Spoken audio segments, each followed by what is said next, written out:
History chapter number 1 the rise of nationalism.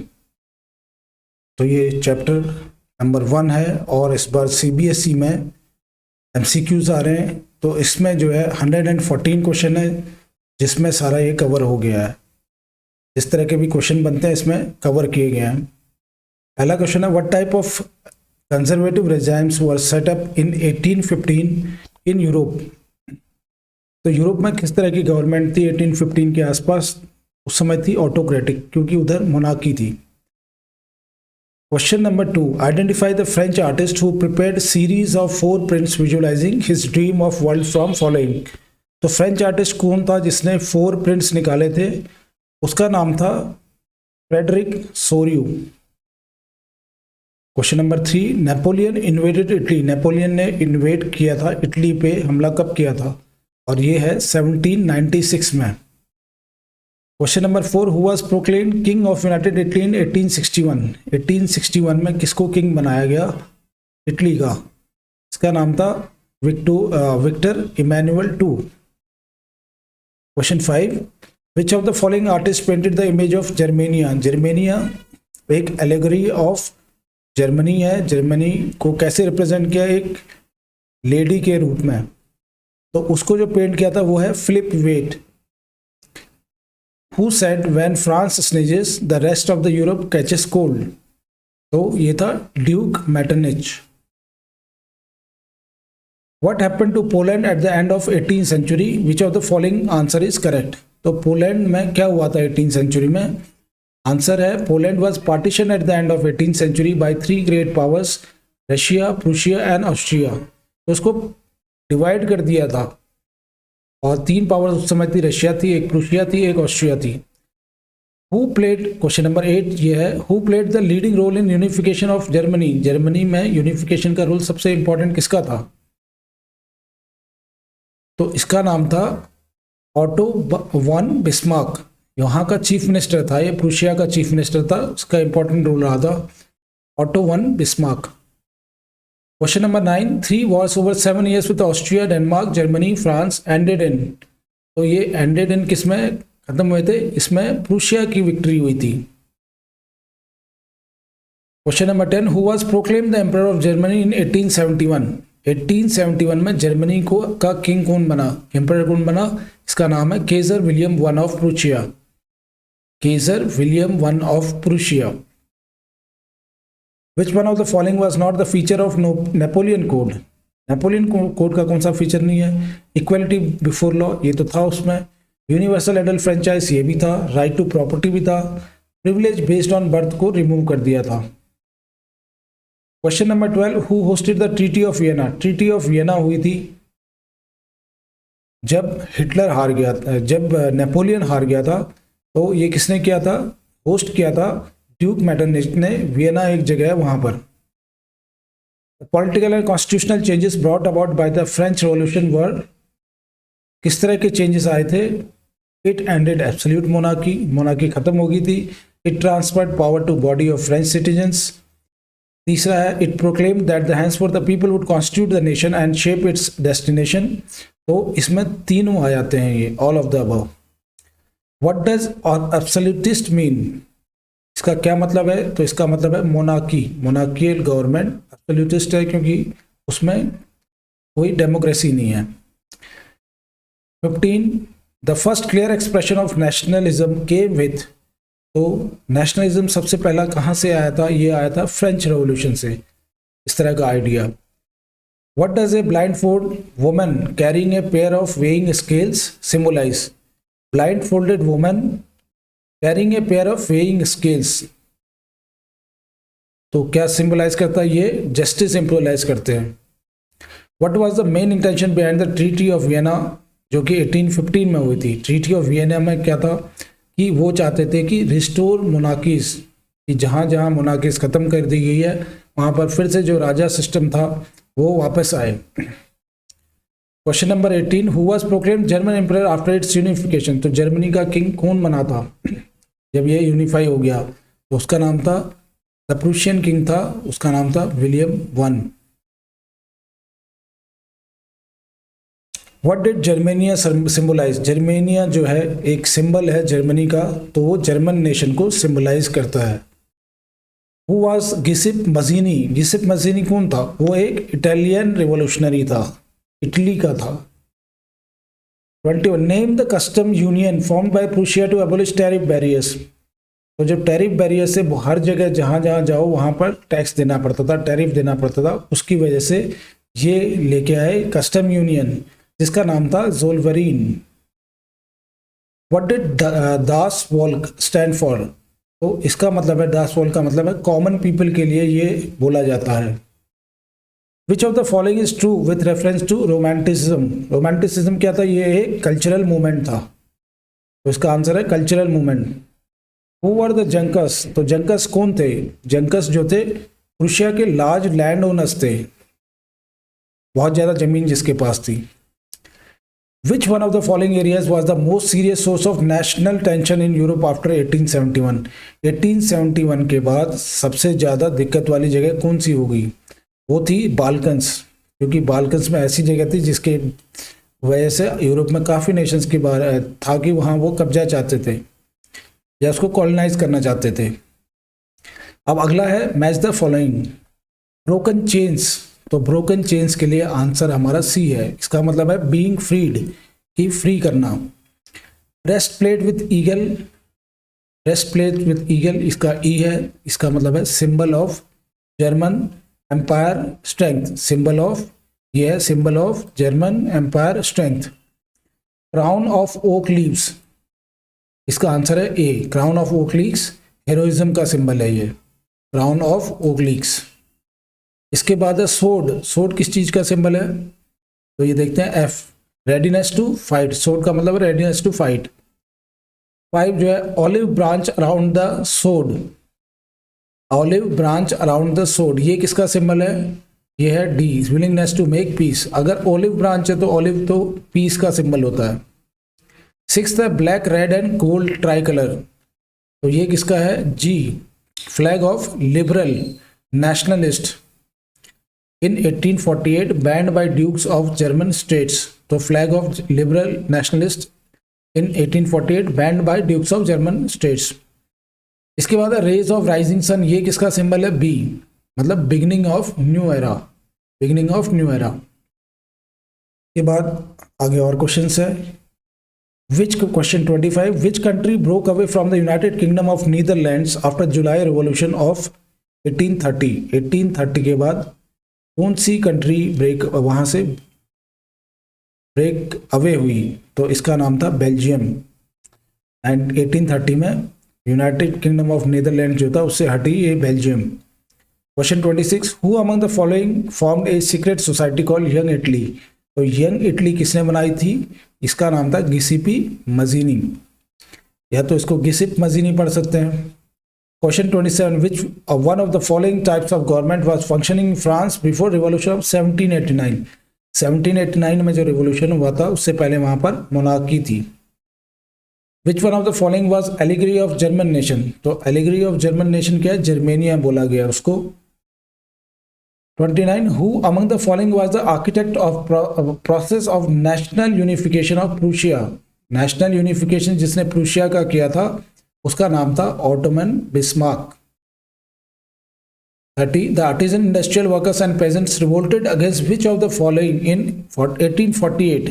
1848 में revolt किसके खिलाफ हुआ था? वो था इकोनॉमिक हार्डशिप थी, क्योंकि लोगों के पास बहुत, लोगों की गरीबी बहुत थी, पैसा उनको कम मिलता था, खर्चे बहुत ज़्यादा थे। Question 31, identify the French artist who prepared series of 4 prints. ये रिपीट हो रहा है क्वेश्चन, तो इसका नाम था फेडरिक सोरियो, जिसने 4 प्रिंट्स बनाए थे। Under which of the following treaties was Greece recognised as the independent nation? Independent nation Greece कब बना? तो वो जो थी ट्रीटी, वो थी ट्रीटी ऑफ कॉन्स्टेंटिनोपल 1832 में, treaty of Constantinople. 33, identify the revolution which occurred in 1789 and gives us the clear expression of nationalism. तो 1789 में फ्रेंच रिवॉल्यूशन हुआ था। Mention any 2 features of Napoleon code. Napoleon code के क्या features है? It did away all the privilege based on birth, और it secure the right to property, सबके पास प्रॉपर्टी का राइट था, और जो प्रिविलेजेस मिलती थी लोगों को बर्थ से वो हटा दी गई। Name the countries which met in Vienna in 1815 for the Vienna Congress. तो वियना में जो कांग्रेस हुई थी जब नेपोलियन हार गया था, तो उसमें कौन कौन मिला था? एक था ब्रिटेन, रशिया, प्रूशिया और ऑस्ट्रिया। हु हेडेड, उसके बाद 36, who headed the Vienna Congress of 1815। तो जो हेड उसको कर रहा था या जो होस्ट था उसका नाम था, ऑस्ट्रेलियन चांसलर था वो Duke Metternich. 37, name any two secret societies formed by Giuseppe Mazzini. Giuseppe Mazzini ने 2 सोसाइटियां बनाई थी, एक था यंग इटली इन मार्सेल्स और दूसरे का नाम था Young Europe in Berne. Question 38, name the countries where secret societies were form on the Giuseppe Mazzini model. Giuseppe Mazzini model से कई जगह सीक्रेट सोसाइटीज बनाई गई, जैसे कि पोलैंड में, फ्रांस में, स्विट्जरलैंड और जर्मनी में। 39, who was proclaimed the German emperor in 1871 में जर्मन एम्परर किसको बनाया गया? उसका नाम था प्रूशियन किंग विलियम वन था वो। Who was proclaimed the king of United Italy, और यूनाइटेड इटली 1861 की बात है ये, वहां बनाया गया था Victor Emmanuel two. Victor Emmanuel two को इटली का राजा बनाया गया था 1861 में। Name any two Italian state before the unification. कोई अगर 2 स्टेट हम बताना चाहें, काफ़ी सारे स्टेट से, जैसे kingdom of Sicilies, papal state, बहुत सारे स्टेट और भी थे। When was the Ireland incorporated into United kingdom. Ireland एक अलग से राज्य था जिसको यूनाइटेड किंगडम में मिलाया गया 1801 में।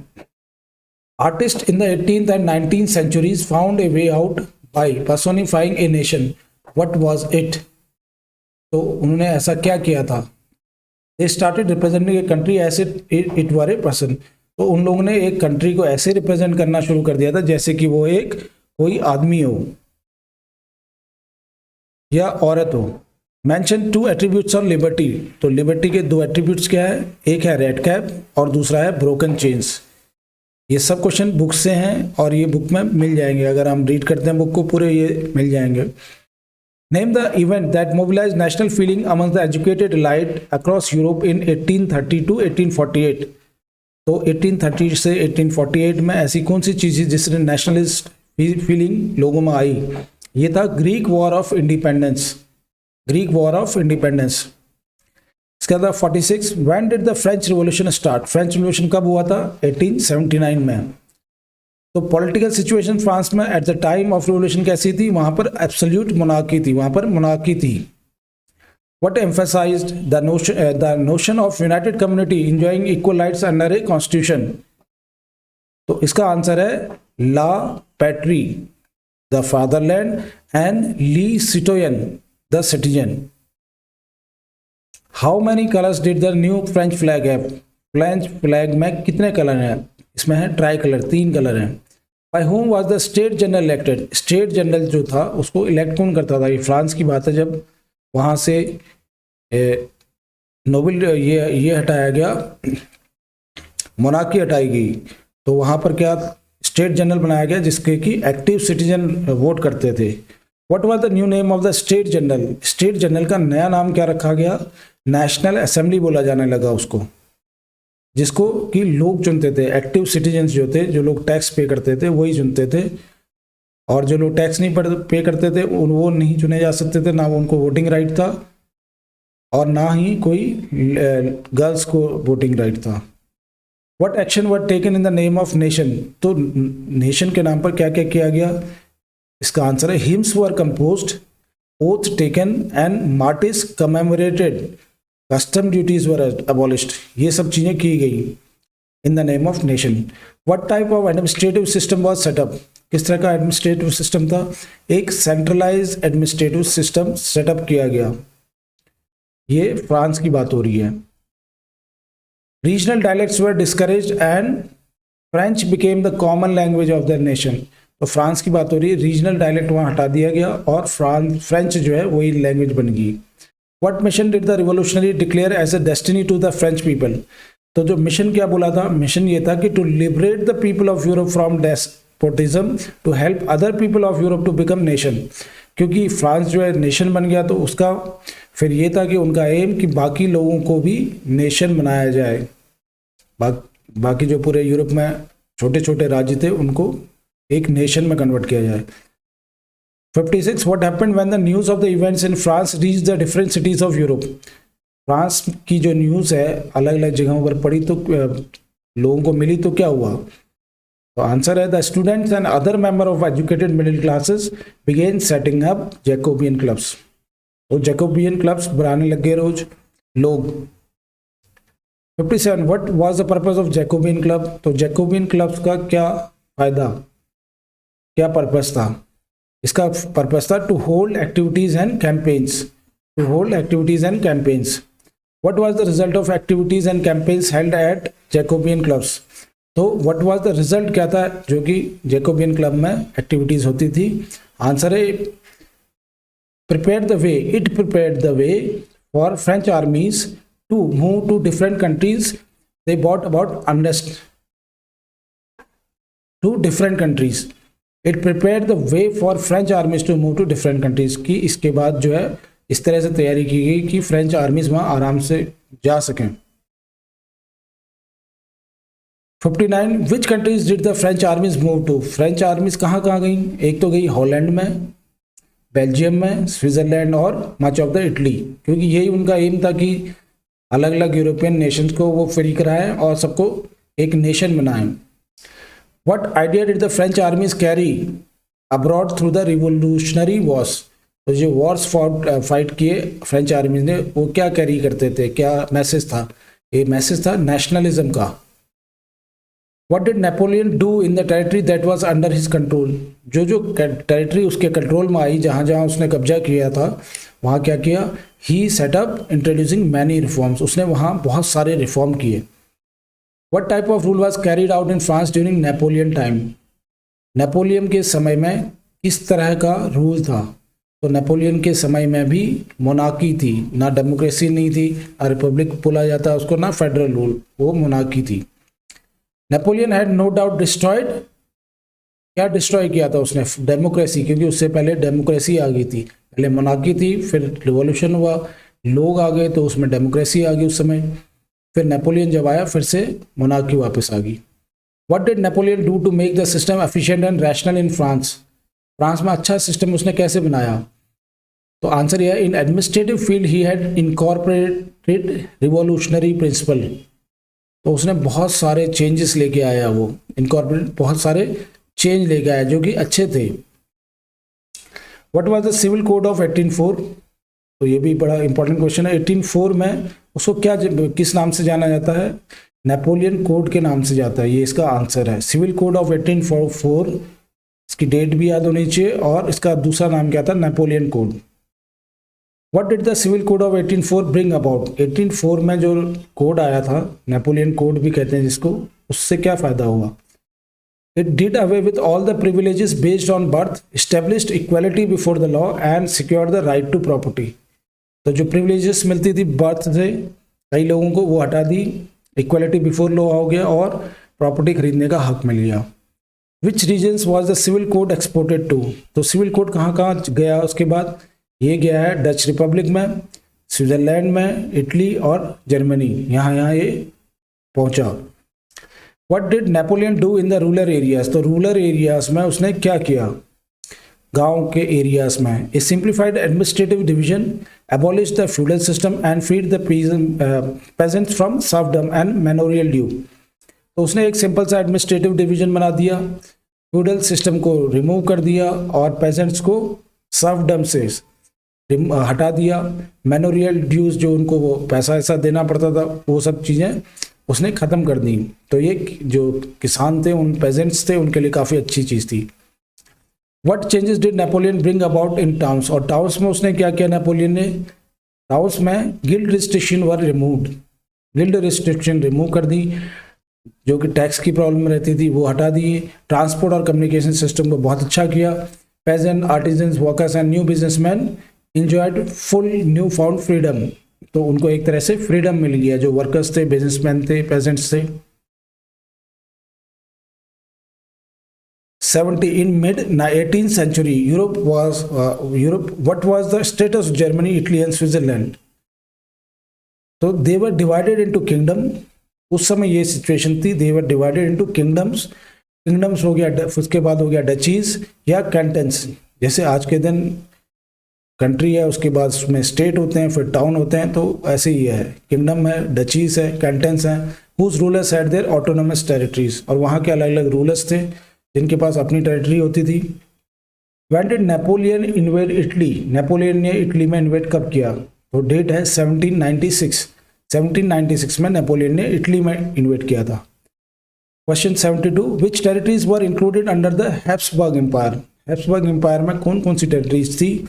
इसमें है Alpine region, the Tyrol, Austrian Hungary and Sunderland, Bohemia, Lombardy and Venetia. ये इसका आंसर है। When did industrialization take place in France and parts of German states? तो इंडस्ट्रियलाइजेशन यहाँ पर 19th सेंचुरी में हुआ था, जबकि ये और जगह पर कहीं पर 18th century, letter 18th century में भी हो गया था। What is liberalism? जैसे फ्रांस में है, फ्रांस में पहले हो गया था लेट 18th सेंचुरी में। What is liberalism? Liberalism का क्या मतलब है? Liberalism derives from the Latin root liber, Latin word है कोई लीबर, LIBER, जिसका मीनिंग है freedom for individual and equality of all, equality of all before law. तो लॉ के सामने सबकी इक्वलिटी, ये लिबरलिज्म का मतलब है। What is suffrage? Question number 75, suffrage क्या है? सफरेज है राइट टू वोट। सफरेज का मतलब right to vote. 76, in revolutionary France the right to vote and to get elected was granted exclusively to, किसको दिया जाता था right to vote? Property owning man, जिनके पास प्रॉपर्टी थी उन्हीं के पास ये हक था। 77, a merchant travelling in 1833 from Hamburg to Nuremberg to sell his goods would have had to pass through, उसको कितने बैरियर से पास करना पड़ता था? उसको 11 कस्टम बैरियर से पास करना पड़ता था। 11 जगह उसको टैक्स देना पड़ता था और वो टैक्स 5% था। When was the custom union of Zollverein formed? At the initiative of Prussia and joined by most of the German state. तो प्रूशिया ने ये फॉर्म किया था और काफ़ी सारे जर्मन स्टेट जो है ये सारे इसमें जुड़ गए, और ये हुआ था 1834 में। जोल्वेरिन किस लिए था? ये टैक्स के लिए था। टैक्स इसकी वजह से कम हुए और ये जो ट्रेडिंग है, ट्रेड करना, बिजनेस करना आसान बन गया। What did custom union Zollverein do? तो जोल्वेरिन में क्या हुआ? इसमें आंसर है abolish tariff barriers and reduce the number of currencies from over 30 to 2। तो उस समय 30 तरह की करेंसीज थी, 30 तरह की, उसको रिड्यूस करके 2 कर दिया ताकि आराम से ट्रेडिंग हो सके। और एबॉलिश टैरिफ बैरियर, जगह जगह पर टैक्स अलग अलग देना पड़ता था, वो भी खत्म कर दिया। When was Napoleon defeated? तो नेपोलियन कब डिफीट हुआ? यह है आंसर है 1815 में नेपोलियन को डिफीट किया गया। What was conservatism? कंजर्वेटिज्म क्या है? इसका आंसर है monarchy, the church, social hierarchies, property and family should be preserved. जो पहले से जो सिस्टम चला आ रहा है मोनार्की का, चर्च का या सोशल हियरार्की का, वही चलते रहना चाहिए। ये है conservatism. When did the treaty of Vienna take place and who were the participants? So treaty of Vienna कब हुई थी? नेपोलियन हारा तो उसके बाद ये ट्रीटी ऑफ वियना हुई 1815 में, जिसमें ब्रिटेन, प्रूशिया, रशिया, ऑस्ट्रिया थे। Who was गिसिपी मजीनी? What did he do? तो गिसिपी मजीनी कौन था? वो एक इटालियन रिवोल्यूशनरी था जिसने फाउंडेड 2 अंडरग्राउंड सोसाइटीज़। इसका एक का नाम था यंग इटली इन मार्सेल्स और यंग यूरोप इन बर्ने। ये दो सोसाइटीज़ उसने बनाई थी। एंड अपोज मोनार्की, वो मोनार्की के खिलाफ था। Who said when France sneezes the rest of the Europe catches cold?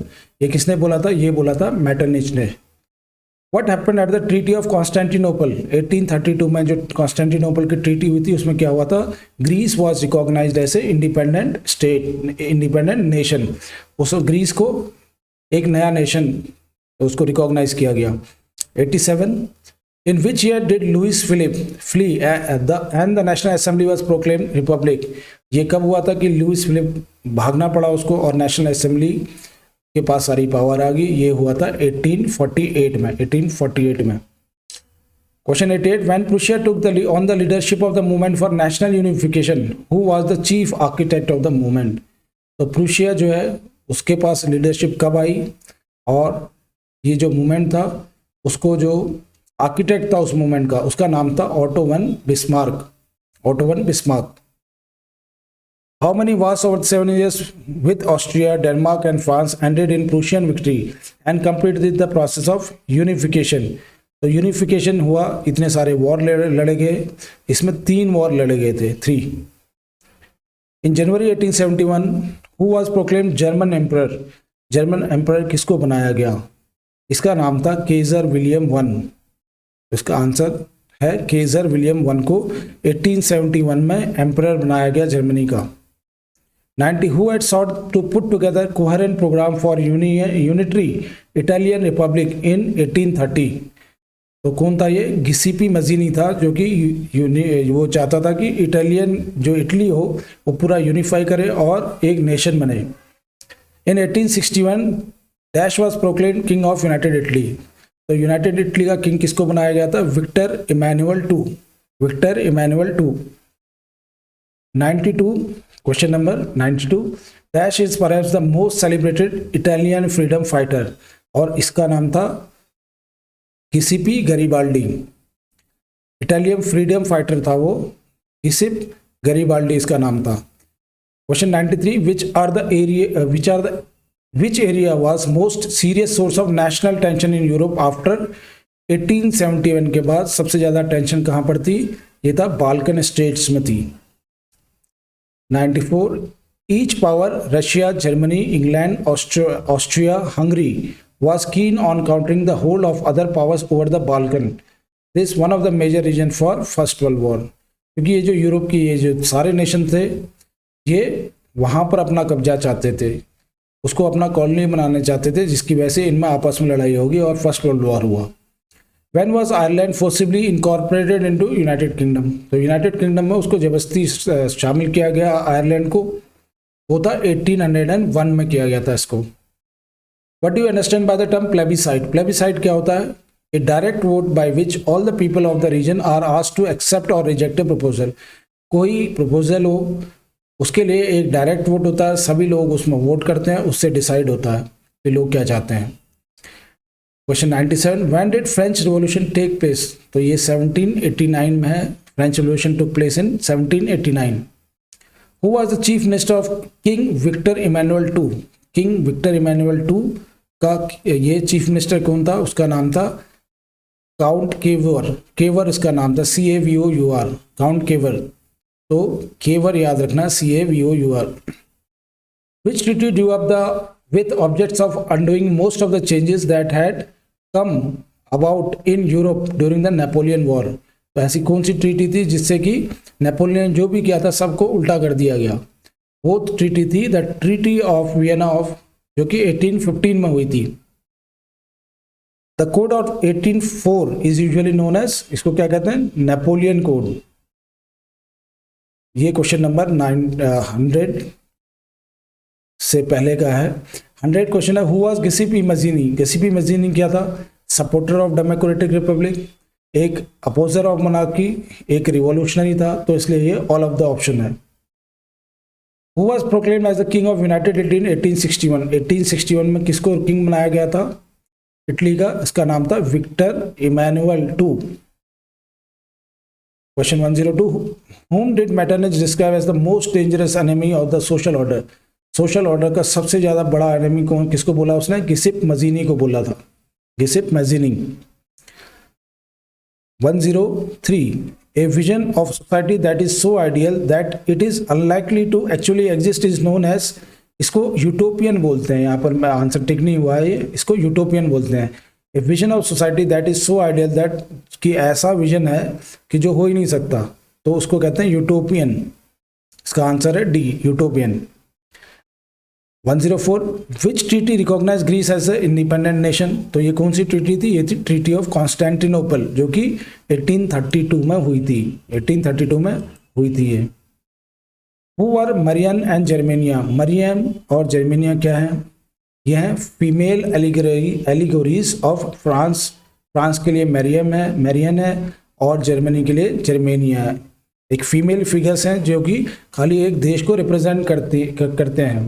उन्होंने इसको एक लेडी के रूप में देखा, लेडी के रूप में बनाया और फ्रांस को जर्मनी और जर्मनी के लिए, जैसे कि इंडिया को हम भारत माता के रूप में देखते हैं। Who set up the underground society young Italy? Young Italy किसने बनाई थी? इसका नाम था गिसिप मजीनी। फिर से ये क्वेश्चन आया है, व्हाट वाज ज़ोल्वरीन? ज़ोल्वरीन क्या था? एक तो ये कस्टम यूनियन थी, कस्टम मतलब टैक्स से related, formed at the initiative of Prussia in 1934। ये प्रूशिया के इनिशिएटिव में बनी थी और ये डेट 1834 होगा ये। Which of the following statement is true about the civil code of 1804? Civil code of 1804 जो था उसके बारे में क्या चीज़ सही है? एस्टेब्लिश्ड इक्वालिटी बिफोर लॉ, ये तो था ऑप्शन, ये तो हुआ ही था। Did away with all the privilege based on the birth, ये भी था। Secure the right to property, ये सारे ऑप्शन थे उसमें। Who was the host of Vienna congress? Vienna में जो कांग्रेस हुई थी उसका होस्ट कौन था? ऑस्ट्रेलियन चांसलर ड्यूक मेटरनिच उसका नाम था। ये इसका आंसर हो गया। Which year mark the defeat of Napoleon? Napoleon कब हारा था? नेपोलियन हारा था 1815 में, 1815। Who was Frederic Sorrieu? Frederic Sorrieu कौन था? एक फ्रेंच आर्टिस्ट था। Which revolution was marked by installing the constitutional monarchy under Louis Philippe as its head? तो ये कौन सा रिवॉल्यूशन हुआ था जहाँ की मोनार्की लाई गई और लुइस फिलिप इसका हेड था? ये है फेब्रुअरी रिवॉल्यूशन, हुआ था 1830 में, फेब्रुअरी रिवॉल्यूशन। इस रिवॉल्यूशन का नाम फेब्रुअरी रिवॉल्यूशन है। When did the First World War break out? First world war कब हुआ था? फर्स्ट वर्ल्ड वॉर हुआ था 1945। फर्स्ट वर्ल्ड वॉर 1914 में हुआ था, 1914। Napoleon administrative measures had created German confederation of, कितने स्टेट थे उसमें? 39 स्टेट थे। Napoleon administrative measures had created German confederation of 39 states. तो ये हमारे 114 क्वेश्चन हो गए। और अगर हम इस पूरे को करते हैं तो लगभग ये पूरा चैप्टर कवर हो जाता है इसमें।